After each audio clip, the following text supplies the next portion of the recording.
Ladies and gentlemen, let me ask you something. How much of your life have you given away just by reacting? Somebody cut you off in traffic, and now your whole day is ruined. Somebody talks behind your back, and now you're questioning your worth. Somebody disappoints you, disrespects you, disagrees with you, and just like that, you're pulled out of alignment. You lose your peace, you lose your power, you lose control. But I'm here to tell you, when you learn to react to nothing, that's when you begin to control everything. Emotions don't make decisions. Mindset does. That one truth, when fully embraced, can shift the course of your entire life. Emotions are real, but they are not reliable. They are temporary visitors that come and go like the weather. One moment you're up, the next you're down. If you let your emotions drive the wheel, you will crash into choices that you never meant to make. That's a trap most people fall into. They get angry and say something they didn't mean. They get discouraged and quit too soon. They feel afraid and never start. But feelings are not facts. They are signals, not commands. You can feel everything and still choose to move in a direction that aligns with your goals, your purpose, and your future. People who win in life are not the ones who never feel emotional. They are the ones who don't follow every emotion. They recognize the feeling, but they choose the mindset. It's the mindset that reminds you that temporary pain doesn't justify permanent decisions. It's the mindset that says you don't have to respond to everything that bothers you. It's the mindset that tells you to keep going even when nothing around you is changing. That kind of thinking doesn't come by accident. It comes through discipline. It comes through building a gap between stimulus and response. Something happens, and instead of reacting immediately, you pause, you breathe, you assess, you remind yourself of who you are and what you're building, and you act from that place, not from the emotional impulse of the moment. Your mindset is your operating system. It's the foundation of your decisions, and just like a computer, if your mindset is infected with unchecked emotions, every program you run will glitch. Your relationships will glitch. Your business will glitch. Your progress will glitch. Because when emotions run wild, logic shuts down. Your focus narrows, your world gets small, you start making survival choices instead of strategic ones. But when your mindset is clear and your emotions are in check, you have the space to see the big picture. You understand that just because you feel offended doesn't mean you have to act offended. Just because you feel fear doesn't mean you have to retreat. Just because you feel pressure doesn't mean you have to fold. Developing a strong mindset means you don't let feelings become your facts. It means you stay grounded when everything around you wants to pull you off center. People will try you. Life will test you. Circumstances will come at you sideways. But your mindset is what allows you to respond with clarity and power instead of chaos and pain. The world doesn't need more emotional reactors. It needs more intentional thinkers. The more people who can experience the storm without becoming the storm. More people who can take a breath before they take action. You can cry and still be courageous. You can be hurt and still choose healing. You can feel overwhelmed and still show up with purpose. That's the power of mindset over emotion. And when you get to the place where your decisions are no longer controlled by your immediate emotions, but led by your long-term vision, that's when you start to take control of your life. That's when your direction becomes steady, your goals become reachable, and your peace becomes untouchable. Because emotions may visit, but they don't get to drive. You acknowledge them, but you don't surrender to them. Mindset becomes your compass. It becomes your anchor. It becomes the voice that says, I see how I feel, but I know where I'm going. If they can't control your reaction, they control your life. This simple truth holds more weight than most people are willing to admit. Every time you allow someone else's words, actions, or opinions to provoke you into a reaction, you've handed them a remote control to your emotions. You've given them permission to steer your mood, disrupt your peace, and throw you off track. That's not strength. That's slavery in disguise. Real control isn't about dominating others. It's about mastering yourself. Because the person who can get under your skin, push your buttons, and shift your mood with a sentence, that person owns a piece of you. And the more pieces you give away like that, the less of yourself you have left to live with purpose. So many people are walking around tired, anxious, and burned out, not because their lives are unmanageable, but because they're reacting to every little thing that happens around them. Someone didn't text them back fast enough, and now their whole day is ruined. Someone posted a passive-aggressive comment online, and now they're stuck in their head. Someone disrespected them once, and they can't stop replaying it. That's not living.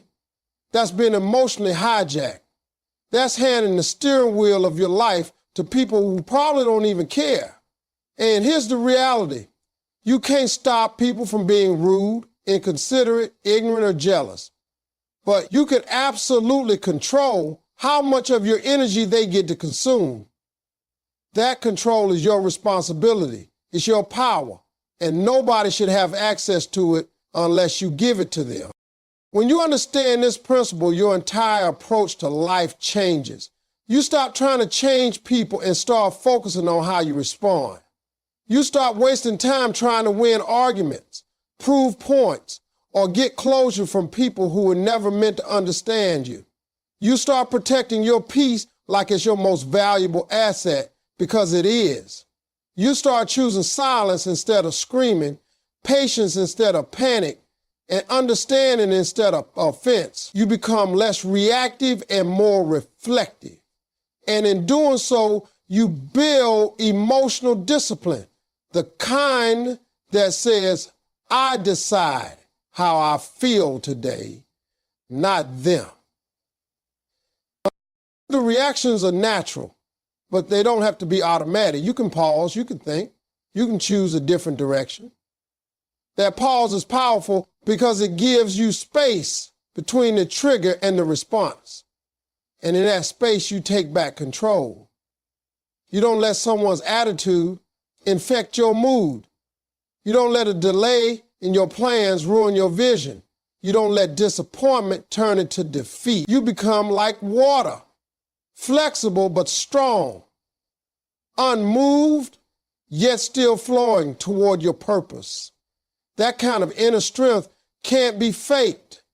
It's built through repetition, through awareness, through learning how to sit in discomfort without reacting out of it. So ask yourself, who has been controlling you? Who are you still reacting to long after they've moved on? What words, what situations, what memories are you allowing to pull you out of character? And more importantly, what would your life look like if you reclaim that control? If you learn to observe without absorbing? If you learn to respond instead of react? Because once you stop giving away that power, everything changes. Your confidence rises. Your focus sharpens. Your peace deepens. People notice that they can't shake you like they used to. And that unbothered presence begins to attract respect. You start living on your terms, not theirs. And that's where real freedom begins. Not in changing the world, but in refusing to let the world change you. Power is in peace, not panic. That's a principle most people overlook in today's world, where chaos is constant and pressure is nonstop.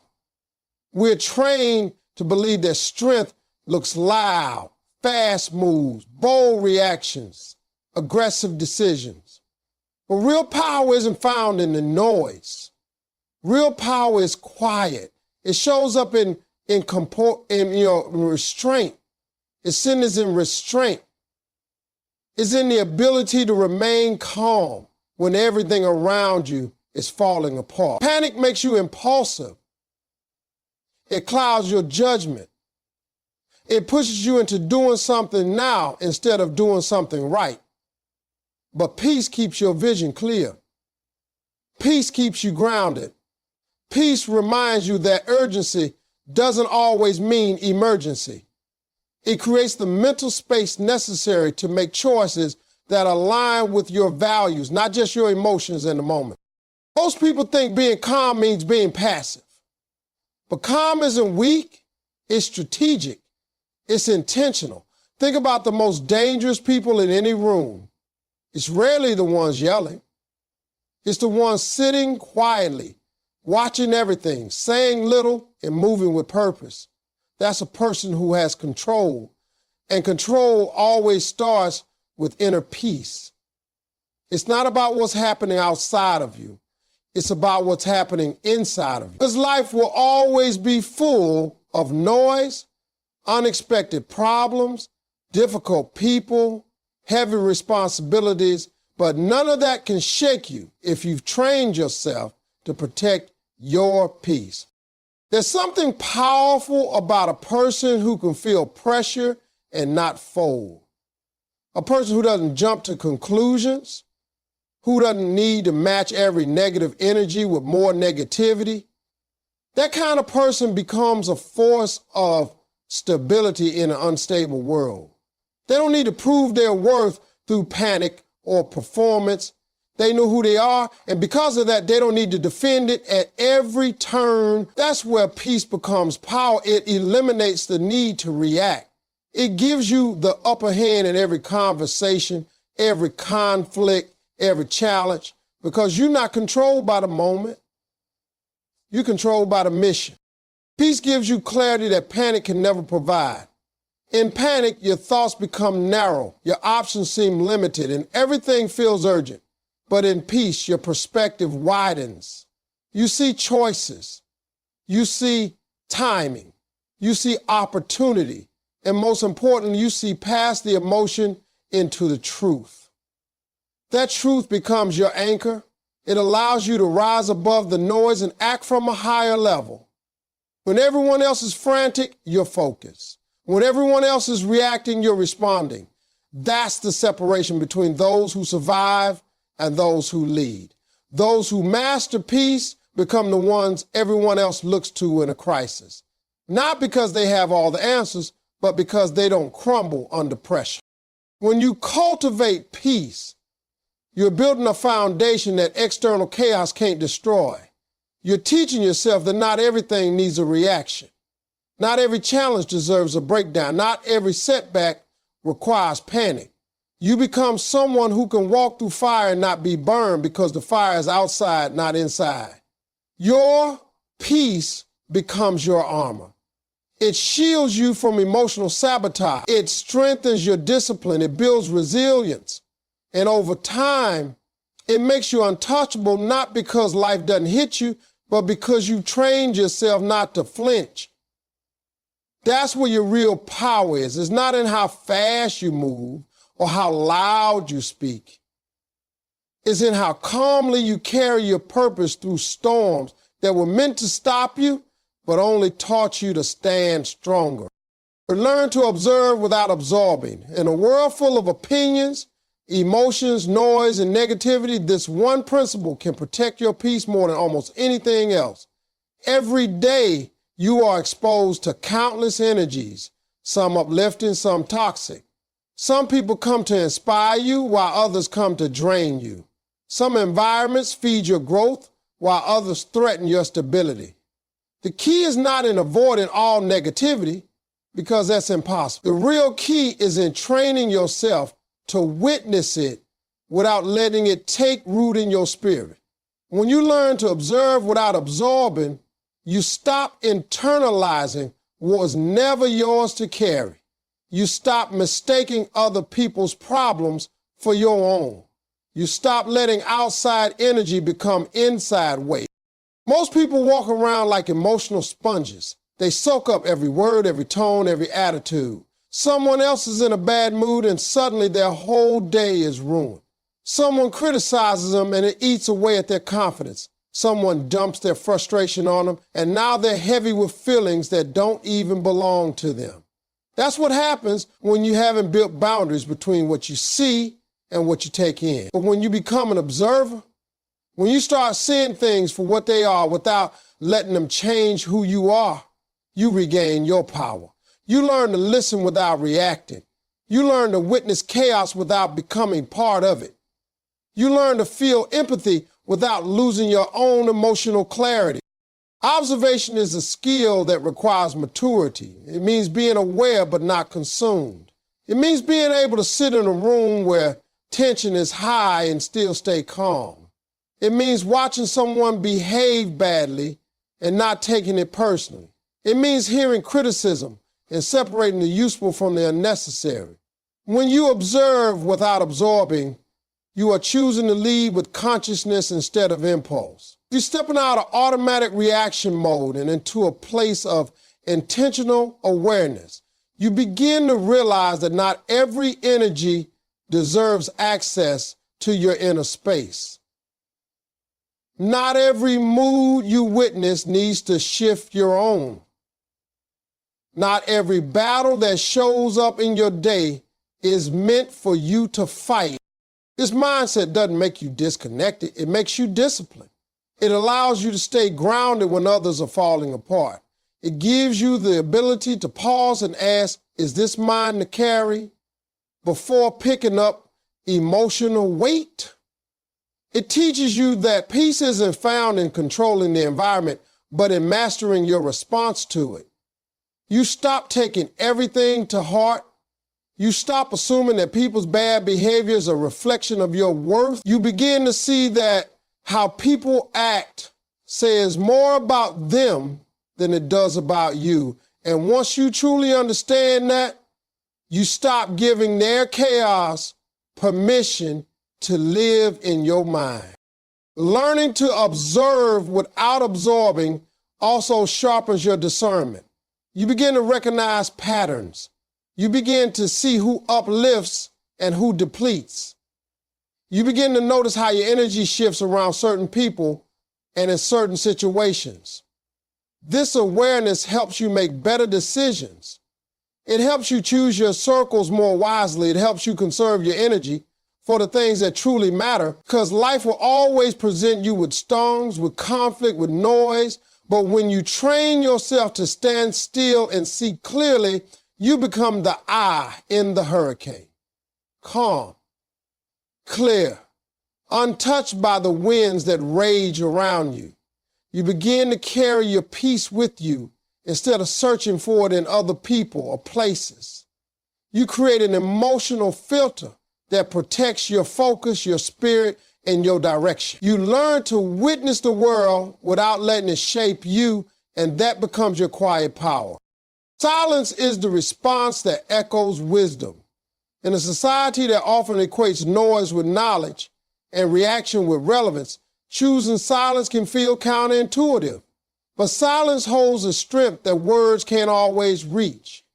When you choose not to respond out of impulse or emotion, you give yourself the space to rise above the drama, the pressure, the misunderstanding. Silence isn't the absence of a response. It is the response. It's a declaration that says, I value my peace more than this argument, or my energy isn't for rent to every problem that knocks on my door. Sometimes the most powerful thing you can say is nothing at all, because silence has a way of exposing what words try to hide. It reveals motives, exposes character, and protects your dignity in moments where speech might only make things worse. People often feel pressured to defend, to correct, to retaliate, but not everything needs a reply. Some situations don't deserve your words. Some people are looking to provoke you because your reaction feeds their need for control. The moment you respond in anger or defensiveness, they've succeeded. They've pulled you into their chaos. But silence takes that power away. It leaves the other person standing in the weight of their own behavior with nothing to grab onto. It shifts the energy. It makes them confront their own noise without your participation. That's the kind of power silence holds. It's not about weakness or retreat. It's about discipline. It's about the choice to stay aligned with your values rather than be dragged into emotional battles that only steal your time and energy. Silence is also a form of thinking. It gives your mind room to process instead of just react. In a heated moment, the loudest voices often say the least meaningful things. But the quiet ones are watching, listening, discerning. They are filtering what matters from what doesn't. They are calculating what needs to be said, if anything. They are preserving their strength for the moments that truly require it. Silence allows you to listen more deeply to others, to your own intuition, to the subtle truths hidden beneath the surface. It gives you space to make intentional moves rather than emotional ones. It makes your eventual words, when spoken, carry more weight because they come from a place of thought, not tension. In conflict, silence also teaches patience. When emotions run high, immediate reactions often lead to regret. But silence gives time for truth to rise. It allows emotions to settle and clarity to emerge. And in that space, you may discover that many of the things you thought required your response actually don't. You realize that people who misunderstand you are often committed to that misunderstanding, and no amount of explaining will change their perspective. You begin to understand that your energy is too valuable to be wasted trying to convince people who never wanted to understand you in the first place. So you stop, you grow quiet, and in that quiet, you grow powerful. There's also a confidence in silence. When you know who you are, you don't have to argue for it. When you're secure in your intentions, you don't need to prove them to anyone. When your peace is your priority, silence becomes your shield. It guards your energy. It protects your focus. It keeps you rooted in purpose, even when provoked. And ironically, the less you speak, the more people listen when you finally do, because silence creates contrast. It signals presence. It demands attention, not by force, but by control. The kind of control that doesn't need to dominate to be felt. It just is. Strong, grounded, unwavering. That is the echo of wisdom carried through silence. Real control is staying calm in chaos. It's easy to feel strong when everything's going your way, when life is smooth and nothing is testing your patience or your limits. But the true measure of control isn't seen in comfort. It's revealed in crisis. When life comes at you fast, when the unexpected shows up uninvited, when pressure starts building and emotions start rising, that's when your discipline is put to the test. Most people fall apart in those moments. They react, they panic, they speak without thinking and act without purpose. But the person who has learned to stay calm in the midst of the storm, that person owns a different kind of power. They don't just survive challenges, they shape them. They influence the outcome. Not because they control the situation, but because they control themselves. Chaos has a way of trying to convince you that you need to do something immediately, that you need to match its intensity, that you need to fight fire with fire. But that's not control. That's emotional surrender. Real control is refusing to let urgency rush your decisions. It's taking a breath when everything in you wants to react. It's choosing focus over frenzy, purpose over panic, clarity over confusion. That kind of control is rare because it's earned. It's not natural. It has to be trained moment by moment, choice by choice. It comes from learning to separate what you feel from what you choose, from understanding that your emotions are valid, but they don't always lead you in the right direction. The calm person in the room isn't calm because they don't feel pressure. They're calm because they've decided that peace is non-negotiable. They know that losing their temper or reacting emotionally won't solve anything. They've learned that staying centered gives them the power to see what others miss. In chaos, the loudest one usually knows the least. The calm one is the one who's already 2 steps ahead, planning the next move, calculating the outcomes, protecting their energy. That's not weakness, it's wisdom, it's strategy, it's leadership, and it's something anyone can develop with enough awareness and commitment. Remaining calm doesn't mean ignoring problems or pretending everything is fine. It means choosing to respond from a grounded place. It means allowing the storm to pass through without letting it take you with it. Life will bring noise, setbacks, unexpected losses, and difficult people. There's a guarantee. But how you show up in those moments, that's your power. That's where control becomes visible. The more you practice calmness in small situations, the stronger you become when big challenges show up. You train your nervous system to slow down instead of speeding up.